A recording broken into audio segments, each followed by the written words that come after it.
क्षेत्र रामगढ़ विधानसभा क्षेत्र की आपकी कौन सी सबसे बड़ी समस्या आपको दिख रही है? तो आखिर ऐसा क्या कारण हुआ जिससे आप राजनीति में बाहर हैं? बनने के बाद जिला पार्षद ये काम फिक्स से कराऊंगा तो क्या वादा करेंगे? लेकिन जब मेरी नौकरी आई, जब मेरी ज्वाइनिंग लेटर आई, तो मुझे ये लगा कि अब मैं जन सेवा कैसे करूँ। पूरे क्षेत्र को अगर एक वादा करना होगा कि मैं बनने के बाद जिला, क्योंकि मैं बचपन से समाज सेवा, समाज के सुख दुख में रहना, हर गांव में जमीन उपलब्ध होने के बाद उसको आप ग्राउंड में और फील्ड में तब्दील ना करा पा।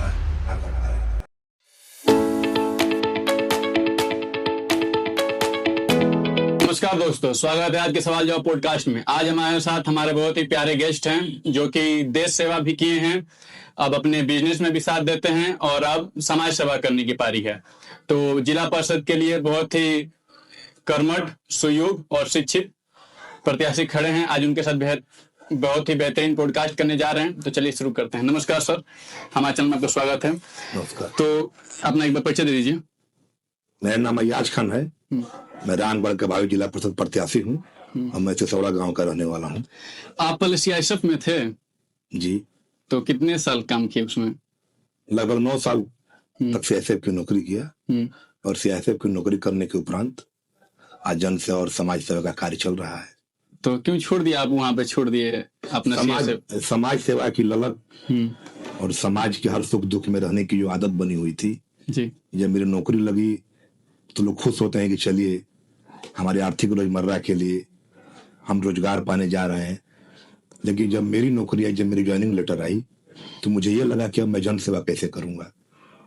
नौकरी में जाने के बाद हम महीने का, पूरे साल का 1 से 2 महीना ही अपने घर पे रह सकते हैं। उससे ज्यादा कोई भी सरकारी नौकरी वाला घर पे नहीं रह सकता, क्योंकि ईएल और सीएल का उतना ही माफी दंड है। अच्छा। कोई भी बल सदस्य को ज्यादा से ज्यादा 2 महीने 75 दिन, और सीआईएसएफ में तो 45 दिन की छुट्टी थी पूरे साल में जी। तो 45 दिन की नौकरी में मुझे ये लगा कि यार मैं अब कहाँ जा रहा हूँ, क्योंकि मैं बचपन से समाज सेवा, समाज के सुख दुख में रहना, खेल कूद कराना, किसी तरह का और भी प्रोग्राम कराना, दंगल कुश्ती हुआ, चाहे वॉलीबॉल हुआ, क्रिकेट हुआ, चीज पर तो मतलब कुछ ना कुछ मतलब सामाजिक गतिविधि में लगातार हम बने रहते थे। तो मुझे लगा कि अब तो मेरी ज्वाइनिंग लेटर आ गई, अब मैं जा रहा हूं तो अपने समाज का सेवा कैसे करूंगा, समाज में समय कैसे दूंगा, समाज के सुख दुख में कैसे रहूंगा। तो मैं काफी निराशा पूर्वक वहां गया जी। तो आप जब सीआईएसएफ में गए तो उससे पहले जो तैयारी करे तो उसमें आपका क्या संघर्ष था, कितना संघर्ष करना पड़ा था? नौकरी के लिए मुझे 0 संघर्ष करना पड़ा। क्यों?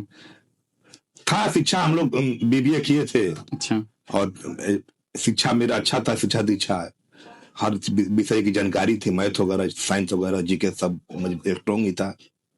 तो 1-2 महीने का आज हमने उसी तरह जैसे नॉर्मल जो तैयारी होता है ना जी, उसी व्यू में उसी रेट हमने तैयारी किया। तैयारी करने के दौरान मेरा सिलेक्शन हो गया। फिजिकल में गए तो 5 किलोमीटर का दौड़ था, हाई जंप, लॉन्ग जंप था, वो भी इजीली था। गांव में रहे थे तो वो भी बहुत बड़ा कोई टफ काम नहीं था, तो उसको भी आसानी से हमने प्राप्त किया। आप जब सीआईएसएफ में ड्यूटी दे रहे थे तो उस समय का यादगार पल जो आज भी आपको याद हो? देखिए, फोर्स जो है आपको अनुशासन सिखाता है और टाइम का पाबंद सिखाता है। अगर कोई भी बल सदस्य पूरे भारत में नौजवान जो फोर्स की नौकरी करके आता है, उसके अंदर एक नियमित कार्य करना और एक अनुशासन पूर्वक कार्य करना, 2 चीज उनके अंदर खूबी बाखूबी आ जाता है। अगर कोई भी हमारे नौजवान अगर नौकरी करके 8 साल 10 साल जो आए होंगे, उनके अंदर ये 2 चीज बहुत बाखूबी आ जाता है। तो मुझे फोर्स से 2 चीज सीखने को मिला, कोई भी काम को समय पूरा करना और अनुशासन में सीनियर जूनियर का पालन करना। सीनियर अगर है तो उसको किस लहजे से बोलना है, किस रिस्पेक्ट से, किस सम्मान के साथ उनको तवज्जो देना है, उनका संबोधन कैसे करना है। तो 2 चीज तो आपको विभाग सिखाता ही है जी। इसका जो अपने जीवन में जो पालन कर लिया, समय का और अनुशासन का महान बना सकता। बिना अनुशासन का कोई भी आदमी आगे नहीं बढ़ सकता है। चाहे सामाजिक स्तर में घर का अनुशासन हो, समाज का अनुशासन हो, या मित्रों का, मतलब कहीं भी अनुशासन का पालन आपको करना ही पड़ेगा। तो मुझे पूरे नौकरी में 2 चीज, एक हार्ड वर्किंग, अनुशासन, ये समय का पाबंद, ये 3 चीज मतलब सीखने को मिला। तो आप सीआईएसएफ में थे तो सीआईएसएफ की जो ट्रेनिंग होती है बहुत ही हार्ड होती है, तो वहां पे आपने अपने व्यक्तिगत जीवन से क्या अलग पाया कि वहां पे कैसा अनुभव रहा आपका? देखिए, व्यक्तिगत जीवन से तो जो नौकरी से पहले के जीवन में, नौकरी के बाद जब हम ट्रेनिंग पीरियड, जब ट्रेनिंग करने हम गए 2013 अक्टूबर महीना में, जी। तो भिलाई हम लोग ट्रेनिंग किए। तो ट्रेनिंग करने के दौरान तो वहाँ काफी हार्ड वर्किंग पहले तो करना है, 3 बजे ही भोर में जग जाना है। वहाँ ये सिखाया जाता है कि आपको पानी के बिना भी रहना है, बिना भोजन और बिना खाने का भी आपको रहना है।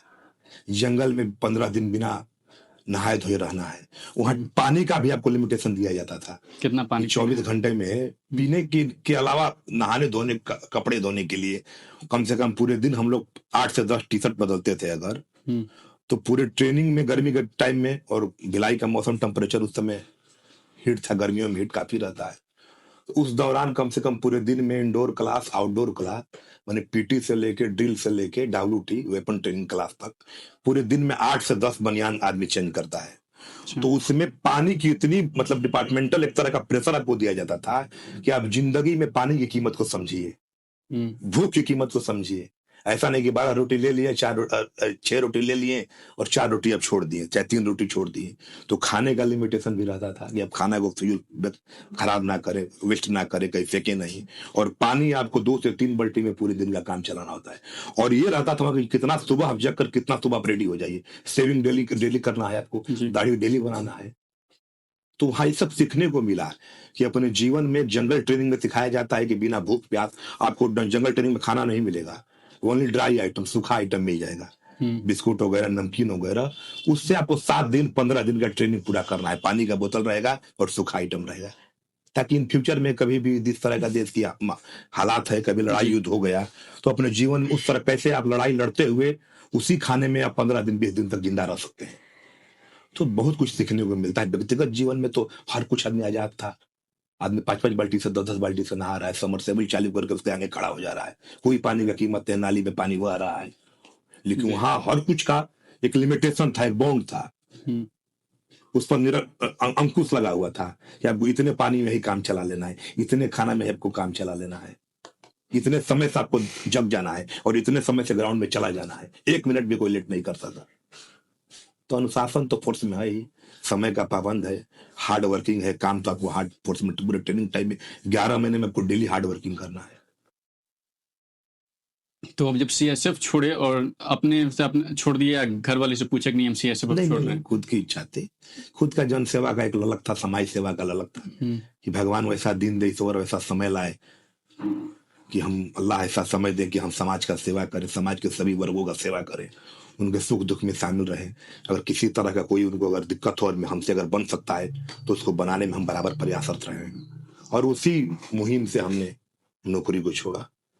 तो आपके परिवार वालों का क्या रिएक्शन था जब आप बोले कि पापा अब हम छोड़ रहे हैं नौकरी? देखिए, बेरोजगारी पूरे देश में आबादी 1 करोड़ 40 करोड़ भारत की चली गई, रोजगार करोड़ों, मात्र 1 करोड़ लोगों को है।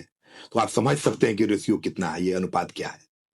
तो नौकरी है, और खास करके हम लोग के माहौल में मिडिल परिवार से हम लोग जुड़े हुए थे। तो इस मिडिल परिवार में आप जान ही रहे कि मेरे पिताजी भी नौकरी में, मेरे दादा भी नौकरी में। तो अच्छा। जिस घर में नौकरी वाले पहले से भी रहे हैं कई लोग, मेरे परिवार में कई लोग नौकरी में रहे हैं। पूरा नौकरी से ही आ रहा है इसमें। हाँ, मेरे नाना भी आर्मी में थे। तो सारे लोग नौकरी में जब रहे हैं, उस परिवार से आपको नौकरी छोड़ना और परिवार को समझा लेना सबसे बड़ा कठिन कार्य था उस समय मेरे लिए। ये और कोई सच्चाई है कि कोई भी आजकल आर्थिक युग देख रहे हैं, लोग बेरोजगार है, दर दर भटक रहे हैं रोजगार के लिए। बीटेक एमटेक करके लोग 10,000 15,000 का रोजगार कर रहे हैं, नौकरी पा रहे हैं, वो भी आसानी से नहीं मिल रहा है, उनको भी दर दर भटकना पड़ रहा है। MBA का किया हुआ, होटल मैनेजमेंट किया हुआ लोग, मेडिकल किया हुआ लोग, BSc नर्सिंग कहे चाहे B फार्मा, लोग रोजगार के लिए भटक रहा है। और हम लोग को रोजगार मिल चुका था और छोड़कर आना, परिवार को समझाना सबसे बड़ा, मेरी सबसे कठिन कार्य था उस समय, परिवार को समझाना। और वैसे परिवार को, जिस परिवार में कम से कम 5-10 लोग नौकरी में है, उस परिवार में समझाना उसको बहुत और भी सभी मतलब सर्विस में है, वो भी प्रशासनिक विभाग वर्दीधारी ही नौकरी में सारे लोग। अगर आप CSF में होते तो अभी आपकी जिंदगी कैसी होती वहां पे? समाज से कोसों दूर रहते, चाह कर भी हम समाज की सेवा नहीं कर सकते हैं। महीने का साल का 45 दिन मेरे लिए क्या है बताइए? किसी भी व्यक्ति के लिए 45 दिन का कौन सा समय है? 45 दिन में 10 दिन तो आने जाने में लग जाएगा, बचा 35 दिन। घर की समस्या, परिवार की समस्या, बीवी की समस्या, समाज की समस्या, और उतनी आर्थिक तंगी भी झेलना पड़ेगा। समाज के लिए बहुत कुछ करने के लिए तो ऐसा किसी के पास वेतनमान थोड़ी है कि नहीं, समाज का सेवा भी करिएगा, परिवार का भी। सरकार में उतना ही पगार आपको मिलता है कि अपने जीवन यापन को आप अच्छे से कर सके, सेल्फ जिंदगी, स्वयं का जिंदगी अच्छे से जी सके। जी। उससे अलावा हम दो हमारे दो वाला कहानी है, उसमें हम हमारे उतने परिवार को अच्छे से जीवन यापन कर सकते हैं। बाकी उससे हटकर आप सोच रहे हैं तो कहीं ना कहीं आपको आर्थिक तंगी झेलना पड़ेगा, आप नुकसान में रह जाइएगा, आप समाज का सेवन नहीं कर सकते हैं, आप जनता के सुख दुख में नहीं रख सकते हैं, आप कोई भी स्पोर्ट एक्टिविटी में भाग नहीं ले सकते हैं। आज तो हम लोग उसमें सक्षम है, डेली कहीं ना कहीं देख रहे हैं कि कहीं ना कहीं प्रोग्राम लगातार, कहीं कुश्ती का, कहीं कबड्डी का, कहीं क्रिकेट का, हमेशा जा रहे हैं। कमेटी को आर्थिक सहयोग करते हैं, लोगों से मिलते जुलते हैं, जहां तक हो सके खिलाड़ियों को भी हौसला अफजाई करते हैं, उनको भी आर्थिक आदमी मदद करता है। तो रहेगा तभी तो कोई मदद करेगा। तो आपने नौकरी छोड़ा तो आपके पास पहले से भी नौकरी था, जब आप नौकरी छोड़ी तो पहला कदम क्या उठाए अपना जीवन यापन के लिए? नौकरी जब छोड़े तो उस समय मेरा व्यवसाय था, पोल्ट्री फार्म का मेरा काम था और उसके हम डीलर थे। तो उसमें हम काम, उसके आने के बाद उसका अच्छा विस्तार हुआ। अच्छा, मतलब अब सर्विस बनाते हुए पोल्ट्री फार्म चला रहे थे? हाँ, उस समय चल रहा था, लेकिन आने के बाद अच्छा विस्तार हुआ। 15-20 जिला में इसका काम होता है, हैचरी का, चिक से लेकर फीड से लेकर हर कुछ का काम होता है, मेडिसिन तक होलसेलर काम है। आज तो काम ये है, लेकिन उस समय समय नहीं दे पाते थे। नौकरी में कौन समय दे पाएगा? आप देखते होंगे नौकरी वाले का क्या हाल है, हर कुछ समय से है। तो नौकरी छोड़ने के बाद आपको कोई मुश्किल नहीं आई ना? नहीं, नौकरी जो जिसके अंदर समाज की सेवा करने की ललक है और समाज की सेवा करने का जिज्ञासा जिसके अंदर, दृढ़ संकल्प हमने लिया कि जीवन में आदमी को, हर आदमी की औसत उम्र एक फिक्स है, इसके बीच आदमी कभी मर के चला जाएगा। हम लोग कोई यहाँ जीने नहीं आया, तो इस कीमती समय को क्यों ना हम समाज के नाम भी कुछ करें। तो समाज को के लिए कुछ करना बहुत ही जरूरी है। अगर समाज के लिए आप नहीं करते हैं तो आपका जीवन बेकार है। अगर भगवान ने आपके पास बुद्धि, विवेक और अर्थव्यवस्था दिया है तो जरूर समाज के लिए कुछ करिए। चाहे गरीब गुरबा का शादी विवाह हो, या छात्रों का पढ़ाई की संबंधी कोई भी समस्या हो, आर्थिक तंगी हो छात्र को, तो मदद के लिए करिए उनका, तभी आपका जीवन सफल जीवन माना जाएगा। जी बिल्कुल। तो आपका सीआईएसएफ का जो ट्रेनिंग अनुशासन था वो आपका बिजनेस में कितना काम आता है? पूरी तरह काम आता है। हाँ, समय का ये होता है कि समय का पालन हम लोग बाखूबी करना जानते हैं। हमको वहीं से बहुत कुछ सीखने को मिला। डेली जीवन में तो था ही, पहले भी हम समय के पाबंद थे, लेकिन नौकरी के बाद आने के बाद अनुशासन और समय और कठिन कार्य, कठिन परिश्रम, ये सब चीज, ये 3 चीजों को हमको अपने जीवन में बहुत, मतलब अच्छे से उसको अपने खरा उतारे अपने जीवन में, और उसको डेली दिनचर्या में मैंने शामिल किया कि कुछ करना है तो समय से आपको जगना पड़ेगा, समय से करना पड़ेगा, और समय का अनुशासन का पालन सबसे ज्यादा करना पड़ेगा। सीनियर का कैसे रिस्पेक्ट करना है, जूनियर के साथ कैसे व्यवहार करना है, किसी के साथ, चाहे वो छोटा हो या बड़ा हो, दोनों के साथ रिस्पेक्ट लागू होता है। ऐसा नहीं है कि छोटे के साथ हम किसी वर्ड में उसको यूज कर दिए। तो ये सब सीखने को मिला फोर्स से। अगर कोई युवा, जैसे कि आप एक सफल ऑफिसर भी रह चुके हैं, आप बिजनेस भी कर रहे हैं, अगर कोई युवा नौकरी छोड़ के बिजनेस में आना चाहे तो उसे क्या सलाह देंगे?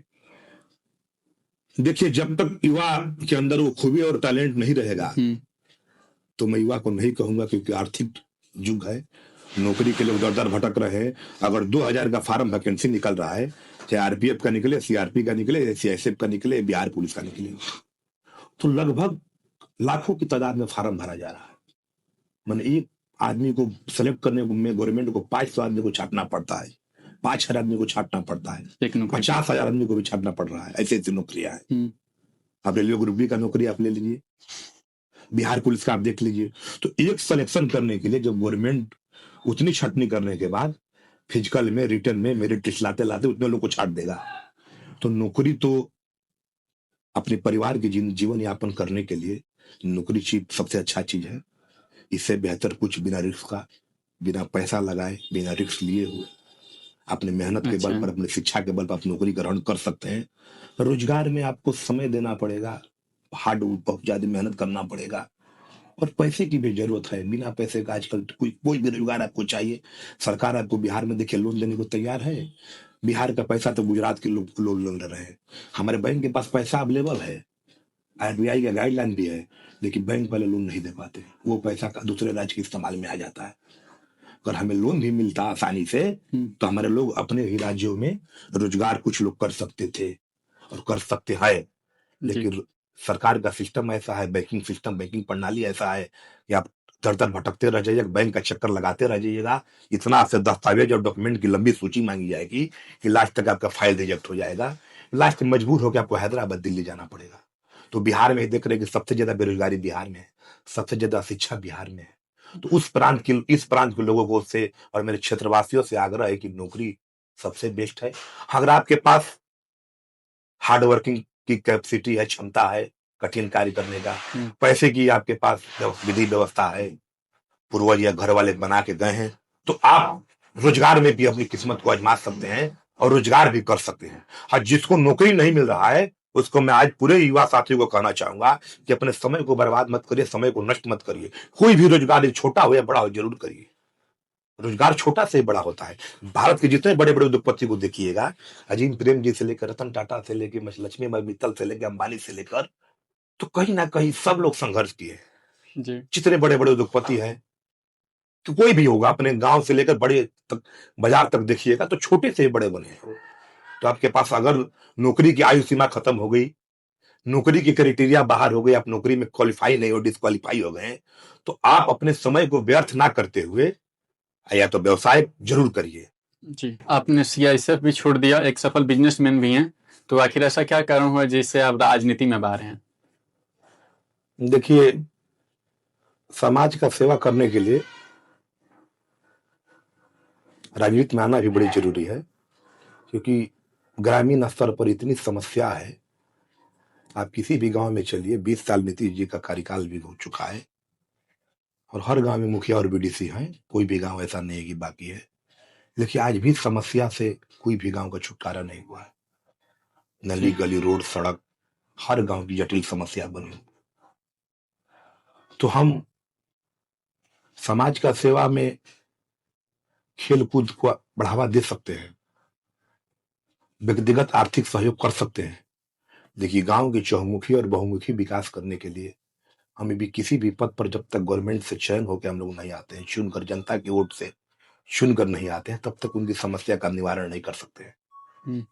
कई गांव की समस्या पड़ी हुई है, मंदिर की घेराबंदी, कब्रिस्तान की घेराबंदी, नल जल की समस्या, पानी निकासी का समस्या। आप देखिए, आज बरसात का सीजन चल रहा है, पूरे गांव में रोपनी चल रहा है, लेकिन रामगढ़ प्रखंड की बात की जाए तो सबसे ज्यादा जल निकासी की समस्या है।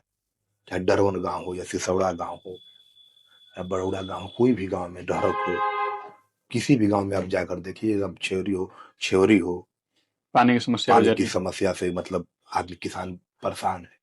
जब उसको धान कटाई का समय आएगा तो पानी का निकासी ही नहीं, फसल लास्ट में उसको सबसे आखिरी में उसकी गेहूं की फसल, धान की कटाई के चलते गेहूं की फसल लेट हो जाती है और बड़ा नुकसान हो जाता है, उसमें काफी फसल की क्षति होती है। जी। धान पड़ा हुआ है, खेत ना तैयार होगा ना बुआई करेगा गेहूं की।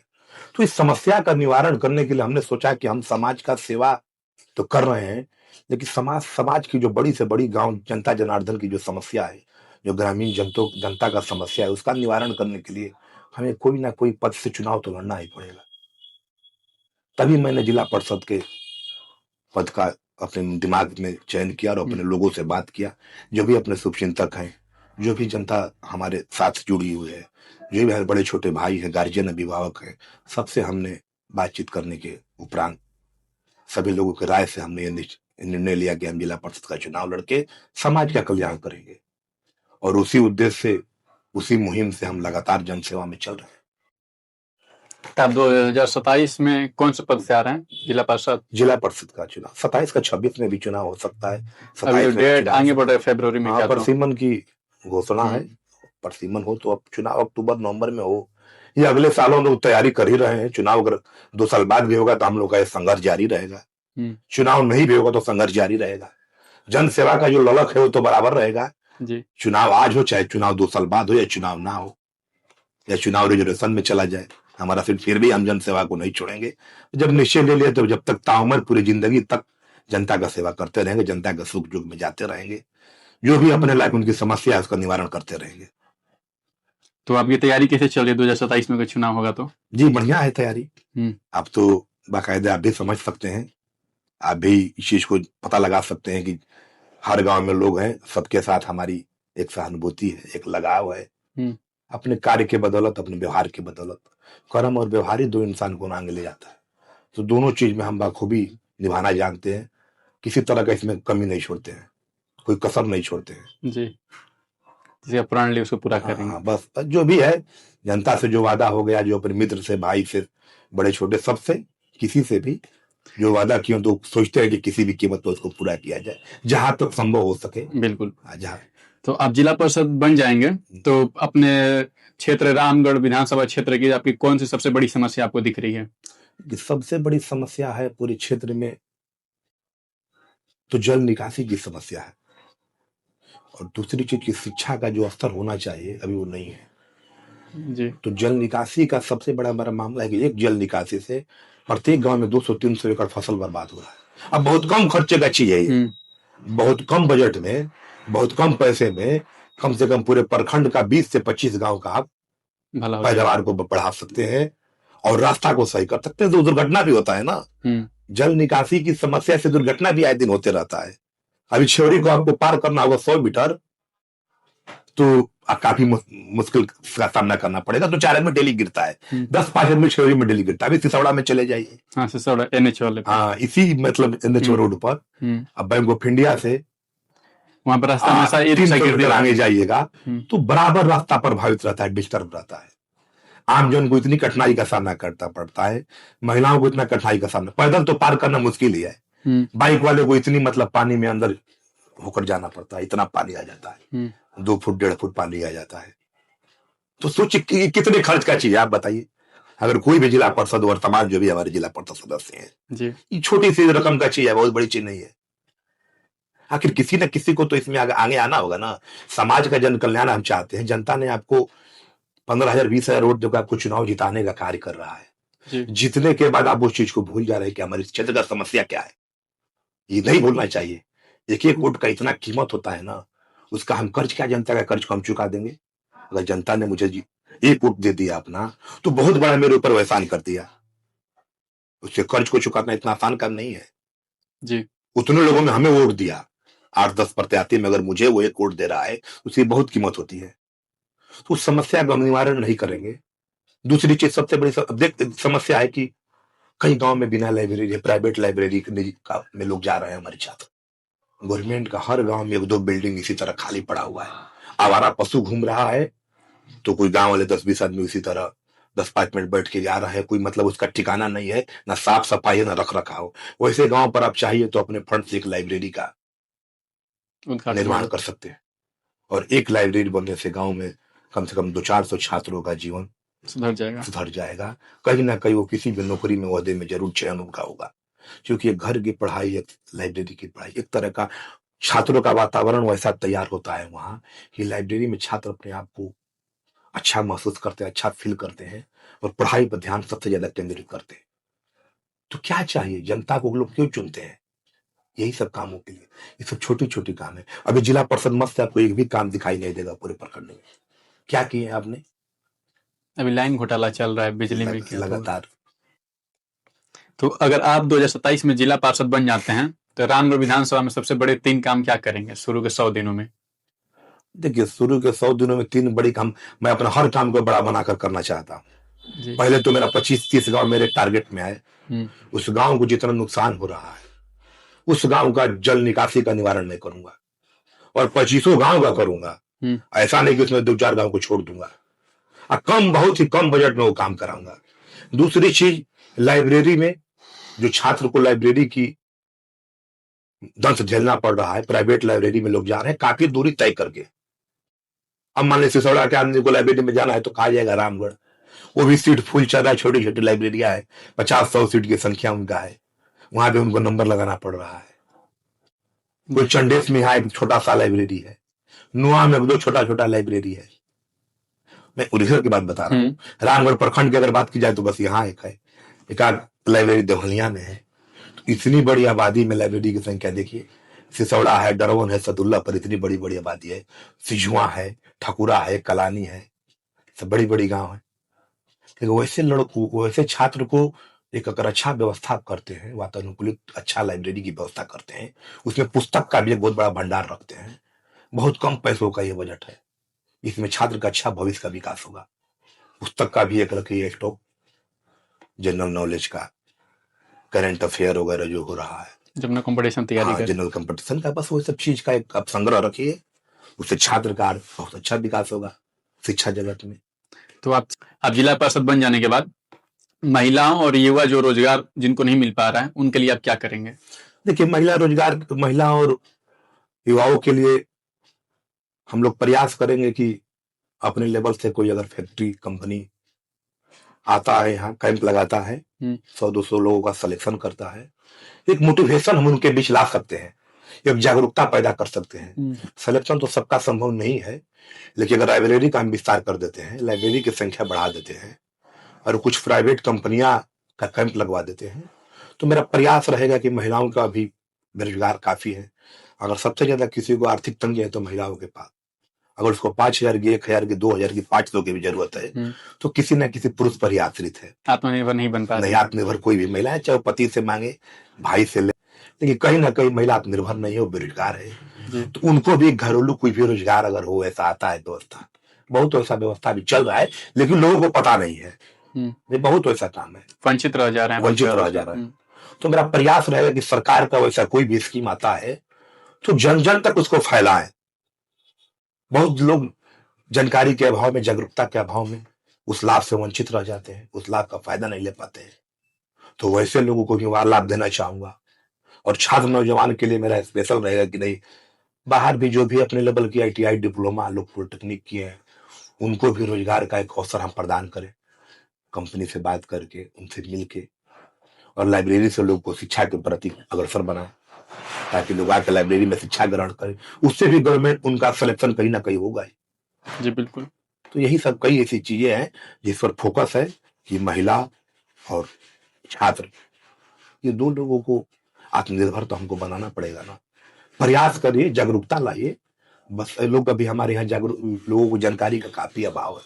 हमें मैट्रिक के बाद करना क्या है, इंटर के बाद क्या करना है, ग्रेजुएशन के बाद क्या करना है, बहुत लोगों को नहीं पता है कि क्या करना है। सबको तो नौकरी नहीं मिल पाएगा, सब तो बिहार पुलिस नहीं हो पाएगा, सब तो यूपी पुलिस में नहीं जा पाएगा, सबका CRP, CISF, BSF, Assam rifle, ITBP में नहीं होगा, सब दिल्ली पुलिस में नहीं होगा, सब रेलवे में नहीं होगा। उनका एक रेशियो है, एक आंकड़ा है सरकार के पास, कितने बच्चे किस जो अपने रेशियो को पूरा नहीं कर पा रहा है। समझिए, आज तक कोई भी विभाग हमारा ऐसा नहीं है जिसने अपने अनुपात को पूरा किया। अधूरा रह जाता है। अधूरा रह जाता है। प्रति 10,000 व्यक्ति पर कितनी फोर्स के अनुपात है, वो भी 0 है। कितना होना चाहिए ग्रुप D का एक रेलवे यार्ड में बहाली या एक रेंज में, कितना, उसका भी आंकड़ा अनुपात 0 है। कोई भी विभाग हो, या पंचायत पर्यवेक्षक हो, या सचिव हो, या कर्मचारी हो, 4-4 3-3 पंचायत एक कर्मचारी को मिलता है। तो सबको तो रोजगार सरकार दे नहीं पा रहा है, अभी तक हम लोग देखते हुए आ रहा है। तो प्राइवेट सेक्टर में हम लोग को जाना है, तो प्राइवेट सेक्टर के बारे में लोगों को पता नहीं है। स्टील प्लांट है, कोल फील्ड है, कोल माइंस है, वहां भी कॉन्ट्रैक्ट पर बहाली होता है, वहां भी लेबर कॉन्ट्रैक्ट चलता है, वहां भी सुपरवाइजरी चलता है। लेकिन लोगों को जागरूकता का अभाव है, जानकारी का अभाव है कि करे तो क्या। 20% लोगों को पता है तो 80% लोग अनभिज्ञ है, अनजान है उस चीज से। जी बिल्कुल। हम लोगों ने आपको अक्सर देखा है, जहाँ कुश्ती होगी, पहलवानी होगी, कबड्डी होगी, वहां पे आप चल जाते। इसकी रुझान आपको कैसी हुई, मतलब किससे प्रेरणा मिला कि नहीं इंटरेस्ट आ गया आपको? बचपन से हमारे गांव में लगभग सैकड़ों पहलवान हमारे गांव से पैदा हुए। हाँ जी। तो हमारे गांव में लगभग हमारे, जब हम लोग 15 साल की एज में हुए, उससे पहले भी हमारे गांव कुश्ती का प्रतियोगिता हर साल होता था।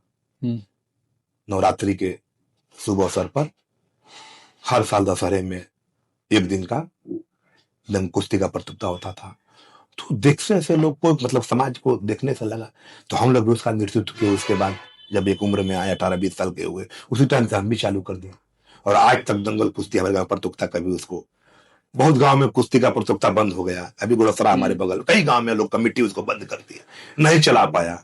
लेकिन हमारा प्रयास होता है कि एक सामाजिक परंपरा है, कुश्ती से इंसान में अनुशासन आता है, एक ताकत मिलती है, एनर्जी मिलता है। जी बिल्कुल। कुश्ती को अगर हम बढ़ावा आप नहीं देंगे तो फिर कुश्ती आजकल राष्ट्रीय अंतर्राष्ट्रीय खेल बन चुका है और कुश्ती विलुप्त हो जाएगा। आखिर स्वस्थ शरीर है तभी ना स्वस्थ मानसिक का विकास होगा। जो हमारा शरीर ही कमजोर रहेगा तो दिमाग कहाँ से हमारा तेज काम करेगा। बिल्कुल। तो उसके लिए कुश्ती को हम लोग विलुप्त ना होने दे, कुश्ती को मिटने ना दे, इसलिए कुश्ती पर भी प्रयास रहता है। कबड्डी भी हमारा जो है अंतर्राष्ट्रीय नेशनल हमारा खेल है और अंतर्राष्ट्रीय भी खेल है कबड्डी। कबड्डी और कुश्ती दोनों अंतर्राष्ट्रीय खेल है। हमारे देश से 10 पहलवान जो है नेशनल मेडल लाए। हॉकी हमारे तरफ नहीं खेल रहे हैं लोग, जबकि हमारा राष्ट्रीय खेल है, इसके लिए आप क्या करेंगे अपने क्षेत्र में कि जैसे हॉकी की तरफ लोगों का रुझान हो बच्चों का? एक जागरूकता का अभाव है। हमारा राष्ट्रीय खेल हॉकी है, कबड्डी हमारे बिहार का खेल था, तो कबड्डी में तो आज लोग भी देखिए, कबड्डी भी विलुप्त होते जा रहा है और हॉकी तो बिल्कुल विलुप्त दिखाई दे रहा है। ये दोनों खेल को मैं राष्ट्रीय खेल ही एक तरह का दर्जा देता हूँ। दोनों खेल अपने ग्रामीण लेवल का एक खेल है, हर गांव में आपको देखने हर गांव में मिलेगा। अब बहुत जगह की जरूरत इसमें नहीं है, अब बहुत मैन पावर की जरूरत नहीं है, बहुत लोगों की जरूरत नहीं है। लेकिन आज भी देखिए इसमें सरकार की ये लापरवाही कहिएगा या सरकार की उदासीनता कहिएगा, क्योंकि सरकार अगर चाहती, जिस तरह क्रिकेट को लोग बढ़ावा दे रहे हैं, क्रिकेट हमारे देश में बहुत बाद आया, लेकिन उसका विकास देखिए, विस्तार देखिए। आज हमारे गांव में, आज हमारे देश में हर गांव में पहले तो क्रिकेट का टीम है, चाहे वो कैसा भी खेलता हो। और नेशनल लेवल में सिलेक्शन के लिए तो मारामारी है। बिहार से न डाल के अलग स्टेट से भी डालते हैं कि बिहार के नाम पे नहीं ले रहा है, नहीं ले रहा है। तो किसी तरह कई लोग हमारे देश में, हमारे राज्य में हुए हैं, उसका सिलेक्शन किसी तरह हमको नेशनल में चला जाना है, राष्ट्रीय टीम में, देश की टीम में चला जाना है। तो जैसे सरकार आईपीएल करा रही है खेल, इसका क्रिकेट का इंडियन प्रीमियम लीग करा रही है, पूरे देश से खिलाड़ियों का चयन हो रहा है। अगर सरकार कबड्डी हो या हॉकी हो, उसका उसी तरह उसको बढ़ावा देता तो उस खेल को भी हम अच्छा खेल बना सकते हैं। उस खेल से भी हमारे नेशनल खिलाड़ी बन सकते हैं, अंतर्राष्ट्रीय खिलाड़ी बन सकते हैं, राष्ट्रीय और अंतर्राष्ट्रीय दोनों खिलाड़ी बन सकते हैं। लेकिन सरकार उस पर जागरूक होगा तब तो, सरकार पर उस पर ध्यान केंद्रित होगा तब तो। अगर सरकार उस पर फोकस नहीं करेगा, उसके साथ सौतेला टाइप का व्यवहार करेगा, तो उस खेल को कहां से हम बढ़ावा दे सकते हैं? तो खेल को बढ़ावा देने के लिए सबसे पहले सरकार को आगे आना पड़ेगा। और सरकार ही जब उसमें फेलवर है तो हम कोई भी खेल को नहीं आगे बढ़ा सकते, बस वो टाइम पास का मनोरंजन का खेल रह जाएगा। तो आपके अनुसार रामगढ़ हमारे क्षेत्र में कितने बच्चों के अंदर मतलब टैलेंट, आप जैसे जन सेवा कर रहे हैं तो देखते होंगे किसको कितना किस खेल में रुझान है, आपके हिसाब से किसमें है? पूरे बिहार की बात बता रहा हूँ, पूरे बिहार में प्रखंड लेवल की अगर बात की जाए तो रामगढ़ से बेहतर कोई भी प्रखंड नहीं है। इसमें स्पोर्ट्स में फुटबॉलर देखिए, सैकड़ों फुटबॉलर रामगढ़ प्रखंड में पैदा हुए होंगे और नेशनल तक गए होंगे, और उसी खेल के बदल आज नौकरी कर रहे हैं। कोई रेलवे में है, कोई डीएलडब्ल्यू में है, कोई सीआईएसएफ में है, कोई सीआरपी में है, कोई बिहार पुलिस में है, कोई कुश्ती के बल पर बिहार पुलिस में है, दरोगा एसआई तक है, तक लोग हैं, डीएसपी तक लोग बने हैं। तो कुश्ती हुआ या फुटबॉल हुआ, ये रामगढ़ में दो के, वॉलीबॉल में भी देखिए, कम से कम वॉलीबॉल पे हमारे पूरे प्रखंड में आज के डेट में 10 अच्छे खिलाड़ी हो गए हैं, 10 से 15 की संख्या में। तो रामगढ़ में शिक्षा और खेल, ये दो चीज में रामगढ़ से बेहतर कोई भी प्रखंड नहीं है। सिंचाई देखा जाए, लड़कियों के शिक्षा के बारे में उसका विधि व्यवस्था जो भी कॉलेज स्कूल है, तो हर मामले में रामगढ़ से बेहतर कोई प्रखंड नहीं हो सकता है। जहां तक मेरा अनुभव है, जहां तक मैं पूरे बिहार को घूमा हूं, 25 से 30 जिला हम लोग बिहार को घूम चुके हैं अच्छे से। तो प्रखंड लेवल पर इतना तरक्की आपको किसी भी प्रखंड में नहीं मिलेगा जितना रामगढ़ है। लगन है रामगढ़ में लोगों में ना, स्पोर्ट्स में भी है और शिक्षा में भी है और कृषि में भी है। रामगढ़ छोटा मोटा नहीं है। और रामगढ़ में लोगों में एक मतलब जुनून है, जोश है कि हमें खेलना है तो खेलना है, पढ़ना है तो पढ़ना है। कोई भी एग्जाम में देखिए 2-4 लोग बराबर क्वालिफाई करते हैं, बिल्कुल, चाहे नीट का हो, चाहे बीपीएससी का हो, इससे बीपीएससी में तो ज्यादा, हाँ, चाहे वॉलीबॉल में देखिए, एक हमारे गांव का लड़का नेशनल खेल कर आया।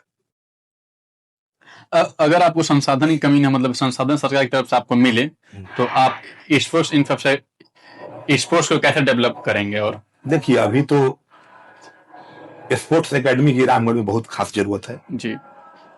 एक स्पोर्ट्स एकेडमी को तो मारामारी चल रहा था बिछिया में, किसी तरह हमला तो हमला देख ही रहे, उसमें कितना राजनीतिक व्यवस्था चला, एक को तोड़कर एक बनाया गया। तो इस चीज को मैं नहीं मानता। आपको बनाना है तो 2-3 और बना दीजिए।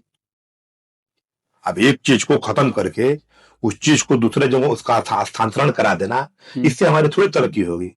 तरक्की तो कब होगी जब एक था एक और खुल जाता, एक महुआ में, एक बिछिया में था तो एक महुआ में हो जाता, एक मवर में था तो एक और दूसरे जगह हो जाता। तो अभी इसका पूरे हमें अभाव है मेरे पास। स्पोर्ट्स के प्रति कोच, अच्छी कोच और अच्छी सुविधाजनक व्यवस्था जब तक खिलाड़ियों को नहीं मिलेगा तब तक उनकी तरक्की नहीं हो सकता। और हमारे यहाँ हर गांव में लगभग 2-3 गांव में फील्ड की कमी है, जैसे कि एक दो गांव के बीच में फील्ड ही नहीं है। कई गांव है ऐसा, पूरे प्रखंड में लमसम आपको 50% गांव 40% गांव बिना फील्ड का मिलेगा। तो उसके लिए अब क्या थोड़ा सा करेंगे? अभी सदुल्लापुर है, देखिए क्या फील्ड है वहाँ। सिसौड़ा में देखिए क्या फील्ड है। अभी बहुत ऐसा गांव पड़ा हुआ है, सिचुआ से लेकर फील्ड। देखिए इसमें सरकार और हमारा जनप्रतिनिधि सबसे बड़ा दोषी है। हर गांव में बिहार सरकार जमीन है, हर गांव में सर्वसाधारण जमीन है, लेकिन आप अतिक्रमण है वहां। किसान लोग अतिक्रमण, कई लोग ऐसे लोग हैं कि जो भी 10 बीघा 5 बीघा 2 बीघा अतिक्रमण किए हैं। 15-15 बीघा अतिक्रमण करने वाले गांव को मिल जाएगा। तो अतिक्रमण करवा दे रहे हैं आप, उस पर किसी एक परिवार का उस पर छत्र राज है, उसका फसल पैदावार वही उपजा रहे हैं, फसल वो ले जा रहे हैं वही अपने घर उपजाऊ पैदावार करके, लेकिन किसी ना किसी का घर बना हुआ है जी। लेकिन उस पर हम अगर चाहे तो फील्ड बनाते तो इस पर किसी का, ये तो हमारी लापरवाही है जनप्रतिनिधि का। मैं कमी मानता हूं कि हर गांव में जमीन हो उपलब्ध होने के बाद उसको आप ग्राउंड में और फील्ड में तब्दील ना कर पा रहे तो आपकी सबसे बड़ी कमी माना जाएगा। हर जिस गांव में फील्ड अगर जमीन नहीं है बिहार सरकार, तो उस गांव में बनता है कि चलो यार सर्वे होगा तो सर्वे के बाद फील्ड का निर्माण हो जाएगा, जमीन निकल दिया जाएगा। लेकिन जिस गांव में ऑलरेडी जमीन मौजूद है उस गांव में भी अगर फील्ड नहीं है तो ये जनप्रतिनिधि की कमी मैं मानता हूं, चाहे वो नीचे स्तर के जनप्रतिनिधि हो चाहे ऊपर स्तर के जनप्रतिनिधि हो। कहीं ना कहीं आपके अंदर जागरूकता का अभाव है और आप कुछ चीज पर फोकस नहीं कर, ध्यान केंद्रित नहीं कर पा रहे। आसानी से आप फील्ड को बनवा सकते हैं, फील्ड में बहुत खर्च की जरूरत नहीं होता है, फील्ड बहुत बड़े खर्च की जरूरत नहीं है। ग्राउंड को बस मिट्टीकरण से बराबर करवा देना है, बाकी फुटबॉल और क्रिकेट चालू हो जाए। वो तो लड़का लोग नहीं भी बनाएगा तो अपने पैसे से वो सब किट मुहैया करा लेगा बचपन से। हाँ, 2-4 लोगों को पकड़ लेगा, 10 लोग को, वो 2-4 बैट बॉल और फुटबॉल आ जाएगा, सब खेल चालू हो जाएगा। लेकिन सबसे पहले ग्राउंड की व्यवस्था कराना। इतनी बड़ी गांव है, यही देखिए यहाँ भी फील्ड नहीं है। 20 ऐसा गांव है कि जहाँ फील्ड नहीं है। बजरात है, एक गांव ऐसा पड़ा हुआ है। तो जिला परिषद के अंदर कोई बड़ा काम कौन कौन सा आता है जिससे लोगों को पता चल जाए कि जिला परिषद के अंदर ये बड़े काम आते हैं? देखिए जिला परिषद तो इसमें फंड की जो रेशियो है, जैसे मनरेगा है, मनरेगा से कोई भी बड़े से बड़े आप काम करा सकते हैं। मनरेगा से जैसे तालाब का निर्माण करना हो, जैसे जितने भी मछली व्यवसायी हैं, मछली पालक हैं, तो मछली पालक तालाब जमीन है उनके पास, लेकिन सोच रहे हैं कि 1-2 लाख लगाऊंगा तब न जैसे से मिट्टी खुदाई होगा, तो वो भी मनरेगा से आप काम करा सकते हैं। नहर अगर कहीं इनकम्प्लीट पड़ा हुआ है, कहीं बाहर का क्षति हो रहा है, वहां भी मनरेगा से काम करा सकते हैं। गौशाला मनरेगा से बनवा सकते हैं। हर किसान के पास गाय भैंस की संख्या है, सब गाय भैंस रखे हुए हैं, लेकिन गौशाला के लिए पैसा नहीं है। जाइएगा पूरे रामगढ़ क्षेत्र का भ्रमण करिएगा तो 3-4 अल्बेस्टर जाल कर उसी तरह गाय भैंस का काम चल रहा है। जो समुचित व्यवस्था होना चाहिए, जो हवादार होना चाहिए, जो ऐसे गौशाला बनना चाहिए, वो ऐसा बहुत कम लोगों के पास है। तो जिला परिषद चीज है। बाकी रोड का हुआ, सड़क का हुआ, लाइट का हुआ, अब जिला परिषद में फंड आता है। पोखरा का सुंदरीकरण हुआ, कोई भवन हुआ, अस्पताल से भी बद में पैसा दे सके उसके में कुछ नया चीज डाल, लाइब्रेरी हुआ, करना है तो बहुत पूरा फंड आपके पास पड़ा हुआ है, अपने पैसा का निर्माण कर सकते हैं और मनरेगा से जितना चाहिए उतना काम ले सकते हैं। आप लेने के पास आपके अंदर कैपेसिटी होना चाहिए। आप अगर घर सोइएगा तो थोड़ी काम करा पाइएगा। जब तक जनता का समस्या नहीं जानिएगा तब जनता का काम कैसे कराइएगा, चाहे कोई भी जनप्रतिनिधि हो, वार्ड से लेकर विधायक तक, सांसद तक की बात बता रहा हूं। आपको उसके लिए फील्ड में चलना होगा। ग्राउंड में जब तक आप नहीं जाइएगा, क्षेत्र में नहीं भ्रमण करिएगा, तो क्या पता है किस गांव में कौन सी समस्या है, किस गांव में जल निकासी की समस्या है, किस गांव में बाढ़ की समस्या है, किस गांव में फसल को पानी की समस्या है, कहाँ नदी बहा की समस्या है जी, कहाँ टूटा हुआ है, कहाँ कैसे कितना फसल का खेती नहीं हो पा रहा है पानी के अभाव में, इस सबको कैसे आप जानिएगा। तो जिला परिषद हर एक काम में सहयोग कर सकता है और हर एक काम को करा सकता है, अपने मद का सही इस्तेमाल कर सकता है, लेकिन वो करना चाहे तब। अगर आप नहीं करिएगा तो आपका पैसा उसी तरह को रिटर्न चला जाएगा, फिर उसी जिला परिषद मद में कोष में रिटर्न में चला जाता है पैसा। हाँ, काम नहीं करेगा तो क्या होगा, मुखिया लोग को नहीं जा रहा है। अच्छा, मतलब फंड आता है फिर काम ही नहीं कराइएगा। आपको दिया गया कि 50 लाख अपने क्षेत्र का विकास करिए, और आपको विकास नजर ही नहीं आ रहा कि करे तो क्या करें, करे तो क्या करें हम।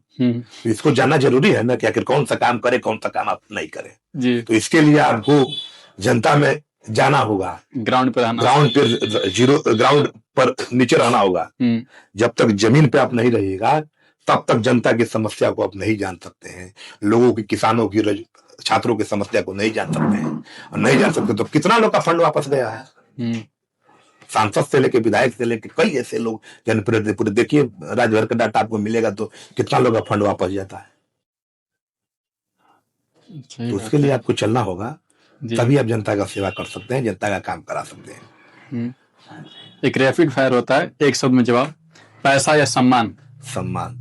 सत्ता या सेवा? सेवा। सोशल मीडिया की राजनीति या जमीनी राजनीति? जमीन की राजनीति। चाय या कॉफी, कौन सा पीना पसंद करते हैं? कॉफी पसंद करते हैं।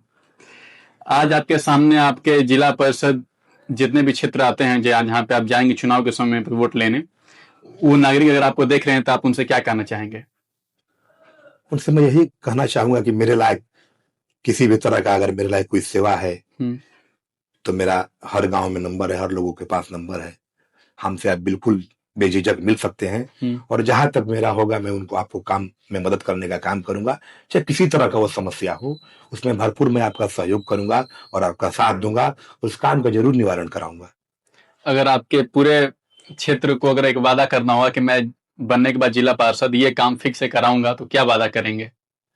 यही वादा करूंगा, जिस गांव में, देखिए हर गांव की अलग अलग समस्या है, तो मैं प्रत्येक गांव की समस्या का निवारण करना चाहूंगा। जिसकी जिस तरह की समस्या हो, जितना मेरी कोशिश होगा, जितना मैं कर सकूं उसको मैं करने की कोशिश करूंगा। और हर गांव के हर लोगों की समस्या अलग अलग है जी। अगर 20-25 गांव में जल निकासी का है, कहीं छात्रों की समस्या है, कहीं ग्राउंड की समस्या है तो सबकी समस्या अलग अलग है। किसी का दाखिल खारिज भी 50 साल का पेंडिंग पड़ा हुआ है, किसी का जमीन कोई और कब्जा कर रहा है, तो कई सबकी समस्या अलग अलग है। ब्लॉक से लेकर अंचल तक, और मतलब किसान से लेकर नौजवान तक, सबकी समस्या अलग अलग है। तो मेरा भरपूर कोशिश रहेगा कि जितने भी गांव है, हमारे जितने लोग हैं, मैं सबकी समस्या में बढ़ चढ़ कर हिस्सा लूं और उसको पूरा करने का काम करूं। इसमें मेरा पूरा कोशिश रहेगा। आपने बहुत सारे इंटरव्यू और पॉडकास्ट किए होंगे, मेरे साथ करके आपको कैसा लगा? आपके साथ करने से बहुत अच्छा लगा, क्योंकि आपने क्रॉस क्वेश्चन किया और आप अपने बुद्धि विवेक से जो आपको समझ आया उसी सवाल का आपने चयन किया और अच्छे सवाल का चयन किया, ताकि इस तरह का सवाल करिएगा तो मैं उसका जवाब भी दे रहा हूँ। तो ऐसे लोगों को मैं बहुत बेहतर मानता हूँ और आपका मैं बहुत बहुत धन्यवाद देता हूँ कि आपने इस तरह का सवाल का चयन किया। मेरे हिसाब से बहुत, अपने जो भी ग्राउंड लेवल पर जो भी सवाल होना चाहिए, जनता के हित का, छात्र के हित के, नौजवान के हित का, आपने सभी का एक समुचित निवारण निकाला और सवाल का आपने